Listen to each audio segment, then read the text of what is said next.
Oke, bismillahirrahmanirrahim. Assalamualaikum warahmatullahi wabarakatuh. Selamat siang kepada siswa-siswiku kelas 12 IPS SMN 1 Ciawi Gebang. Berjumpa kembali dengan saya.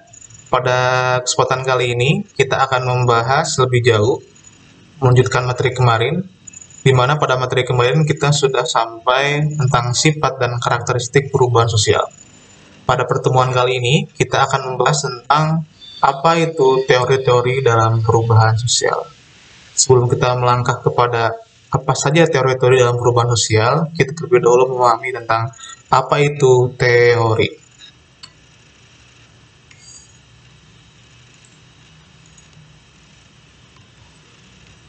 Oke, teori. Teori pada definisinya adalah serangkaian bagian variabel, definisi atau dalil yang saling berhubungan yang menghadirkan sebuah pandangan sistematis. Mungkin kalau dapat kita pahami, kita sudah mempelajari tentang ciri sosiologi, bahwa sosiologi itu yang pertama adalah empiris, berdasarkan data dan fakta, yang kedua adalah teoritis, di mana data dan fakta itu diabstraksi dalam sebuah pandangan sistematis yang didefinisikan sehingga menjadi sebuah teori. Nah, bila kemarin dalam karakteristik dan sifat kita memahami tentang fakta-fakta dalam perubahan sosial, maka pada kesempatan kali ini kita akan memahami teori, yaitu pandangan sistematis atau abstraksi dari data dan fakta yang ada. Oke, setelah dari teori tersebut, mungkin masih ingat bahwa nantinya dalam ciri sosiologi yang ketiga adalah kumulatif. Teori itu tidak sifatnya tunggal, tidak hanya satu sudut pandang, tapi banyak sudut pandang. Jadi dengan kumulatif, kumpulan teori, sekarang kita akan mempelajari kumpulan-kumpulan teori tentang perubahan sosial. Teori perubahan sosial yang pertama adalah teori siklus. Teori siklus ini menjelaskan bahwa perubahan sosial itu sifatnya selalu berulang.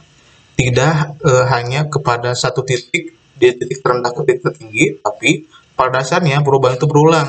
Bisa saja, misalkan kita contohkan dalam gambar ini, bisa saja dalam masyarakat bisa dari primitif ke modern, tapi nantinya akan berulang ke tradisional kembali, lalu ke primitif, lalu mungkin saja nanti ke modern. Jadi pola-pola dalam masyarakat, baik itu pola terjadinya sebuah perubahan, pola terjadinya sebuah perbedaan, selalu berulang-ulang. Jadi ada corak tersendiri, tidak linear satu titik ke titik yang lain. Sedangkan teori yang kedua bertentangan dengan teori yang pertama. Kalau yang pertama menyebutkan bahwa perubahan selalu berulang, pada teori kedua ini menyebutkan bahwa teori perubahan sosial itu linear dari satu titik ke titik yang lain. Seperti contoh ilustrasi gambar di sini menyebutkan bahwa masyarakat itu berkembang dari satu titik, misalkan di masyarakat primitif ke tradisional, lalu ke masyarakat modern. Jadi dari teori perkembangan atau teori linear ini menyebutkan bahwa masyarakat itu berkembang dari titik rendah ke titik yang tinggi dan terus akan berkembang kepada titik yang lebih tinggi.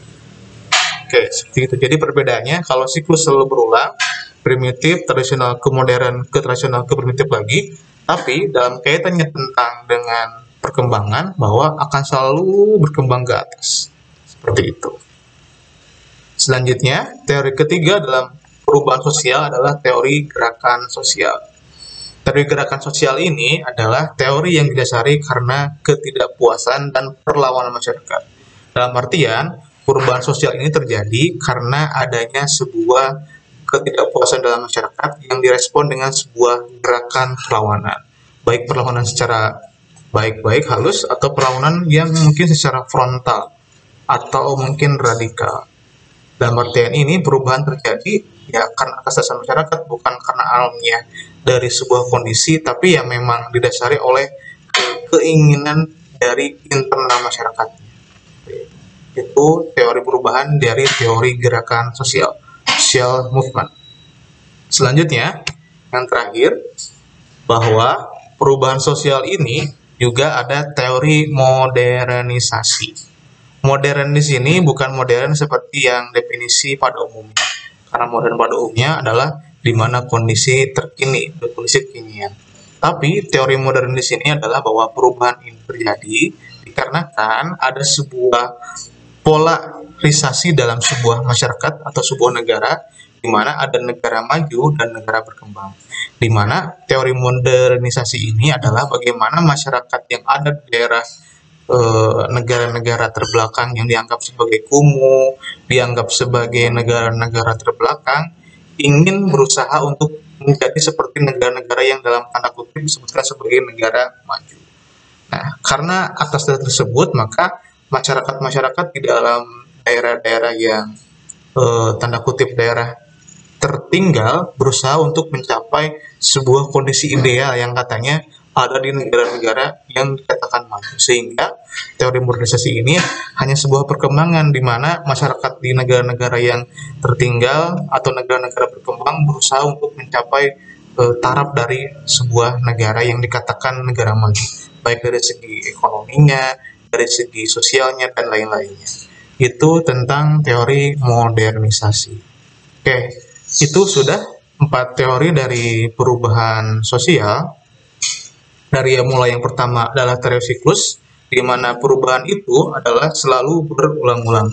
Di satu kondisi bisa saja akan terulang kembali di keadaan yang lainnya. Misalkan contohnya tentang adanya pemerintahan Indonesia, di mana ketika Orde Lama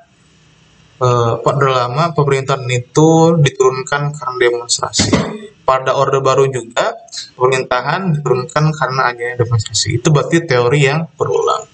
Yang kedua adalah teori linear atau teori perkembangan, di mana masyarakat itu berubah atau berkembang dari satu kondisi yang terendah ke titik yang tertinggi. Misalkan dari masyarakat primitif ke tradisional sampai ke masyarakat modern.